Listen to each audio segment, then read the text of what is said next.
दुनिया की जो बड़ी बड़ी कहानियां हैं ना, वो अक्सर बहुत ही अनएक्सपेक्टेड तरीकों से शुरू होती हैं। कभी-कभी सबसे बड़े सफर की शुरुआत किसी बहुत बड़ी घोषणा से नहीं, बल्कि एक बहुत ही सिंपल से सवाल से होती है। चलिए इसी बात को थोड़ा और समझते हैं। जरा एक पल के लिए सोचिए, एक ऐसा ग्रंथ जिसकी पहचान ही एक महान युद्ध से बनी है, असल में उसकी नींव में कोई लड़ाई झगड़ा नहीं, बल्कि एक खोज है।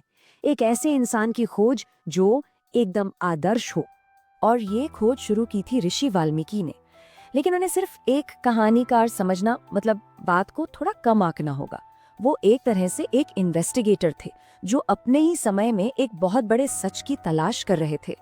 तो वाल्मीकि जी गए सीधे ज्ञान के भंडार नारद मुनि के पास, क्योंकि वो जानते थे कि उनके मन में जो गहरा सवाल है, उसका जवाब अगर किसी के पास हो सकता है तो वो नारद ही है। ये एक जिज्ञासु मन और एक परम ज्ञानी का एक अद्भुत मिलन था। तो सवाल ये है कि वाल्मीकि जी ने आखिर पूछा क्या था। देखिए, उनका सवाल कोई ऐसी वैसी जिज्ञासा नहीं थी। ये अपने आप में एक आदर्श की पूरी परिभाषा थी, जिसे वो अपने आसपास की दुनिया में ढूंढ रहे थे। और ये है वो ऐतिहासिक श्लोक जिसने रामायण की नींव रखी।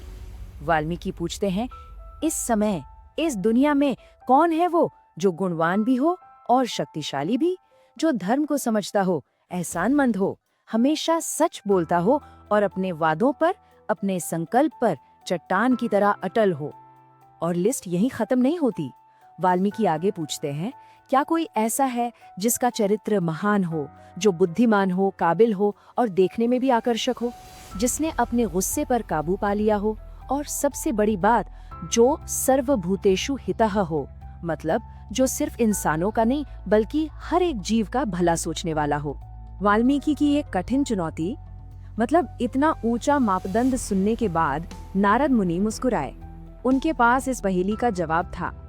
नारद जी ने बिना एक पल की भी देरी किए सीधे सीधे जवाब दिया, हाँ, ऐसा एक व्यक्ति है, और वो कोई और नहीं बल्कि अयोध्या के राजकुमार राम है। और बस इसी एक जवाब से इतिहास की सबसे बड़ी कहानी का जन्म होता है। नारद जी आगे बताते हैं कि राम में वो सभी गुण तो हैं ही जो वाल्मीकि जी ने पूछे, बल्कि उससे भी ज्यादा हैं। वो प्रिय दर्शन है, मतलब देखने में मन को भाते हैं, लेकिन जब वो गुस्सा होते हैं तो दुश्मन डर से कांप उठते हैं। वो शास्त्रों के भी ज्ञाता हैं और धनुर्विद्या में भी उतने ही निपुण हैं। अपनी प्रजा में वो बेहद लोकप्रिय हैं और हमेशा उनके भले के बारे में ही सोचते रहते हैं। अब इस पूरे विश्लेषण के सबसे जरूरी हिस्से पर आते हैं। ये समझना कि रामायण को सिर्फ एक पौराणिक कथा की तरह नहीं, बल्कि एक वास्तविक इंसान के ऐतिहासिक वृत्तांत के रूप में क्यों देखा जा सकता है। इस एक शब्द पर ध्यान दीजिए, संप्रथम। वाल्मीकि ने अपने सवाल में इस शब्द का इस्तेमाल किया, जिसका सीधा मतलब है अभी या इसी समय। मतलब वो किसी पौराणिक हीरो की बात नहीं कर रहे थे, वो अपने ही जमाने में जी रहे किसी व्यक्ति को ढूंढ रहे थे। और फिर आता है दूसरा शब्द, नरम, यानी एक इंसान। वाल्मीकि किसी देवता या अवतार की नहीं, बल्कि हाड़ मास के एक असली इंसान की तलाश में थे। जब आप इन दोनों शब्दों सांप्रत्यम और नरम को एक साथ रखकर देखते हैं तो पूरी तस्वीर एकदम साफ हो जाती है। वाल्मीकि एक ऐसे इंसान को खोज रहे थे जो उनका समकालीन था। इसका सीधा मतलब ये निकलता है कि वाल्मीकि और श्री राम एक ही काल में, एक ही समय में इस धरती पर मौजूद थे। ये एक छोटी सी बात रामायण को देखने का हमारा पूरा नजरिया बदल देती है। अक्सर हम इसे राम और रावण के युद्ध की कहानी ही मानते हैं, लेकिन जरा सोचिए, अगर ये सिर्फ एक युद्ध की कहानी होती तो वाल्मीकि का सारा ध्यान एक आदर्श इंसान की खोज पर क्यों था। उनका मकसद एक आदर्श चरित्र को दुनिया के सामने रखना था। इसीलिए तो कहानी के केंद्र में राम है और रावण का अध्याय तो बहुत बाद में शुरू होता है। तो इस नए नजरिए से फर्क क्या पड़ता है? बहुत बड़ा। ये हमें रामायण के असली मकसद तक ले जाता है। वाल्मीकि जी असल में एक आदर्श की रचना करना चाहते थे। एक ऐसा ब्लूप्रिंट, एक ऐसा चरित्र जिसे देखकर आने वाली पीढ़ियां ये सीख सकें कि एक संपूर्ण इंसान कैसे बना जाता है। इसे आज की दुनिया में सोचकर देखिए, अगर किसी को एक बड़ा बिजनेस लीडर बनना है तो शायद वो रतन टाटा को अपना आदर्श मानेगा। क्रिकेट में नाम कमाना है तो विराट कोहली जैसा बनने का सपना होगा।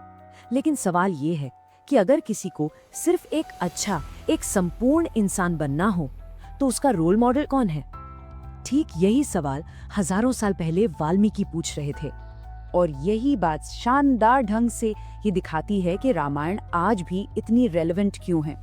कृतज्ञता, सच बोलना, दया, अपने वादे पर टिके रहना, ये सारे गुण किसी एक देश या समय से बंधे हुए नहीं हैं। ये तो यूनिवर्सल ह्यूमन वैल्यूज हैं। और वाल्मीकि रामायण में ही ये भविष्यवाणी भी की गई है। ये श्लोक कहता है कि इस कहानी की प्रासंगिकता कभी भी खत्म नहीं होगी। इसका मतलब है जब तक इस धरती पर पहाड़ खड़े हैं और नदियां बह रही हैं, तब तक रामायण की कहानी लोगों के बीच जिंदा रहेगी। और ये भविष्यवाणी सच साबित हुई, क्योंकि ये कहानी किसी एक युद्ध या साम्राज्य की नहीं, बल्कि उन मूल्यों की है जो हमें इंसान बनाते हैं।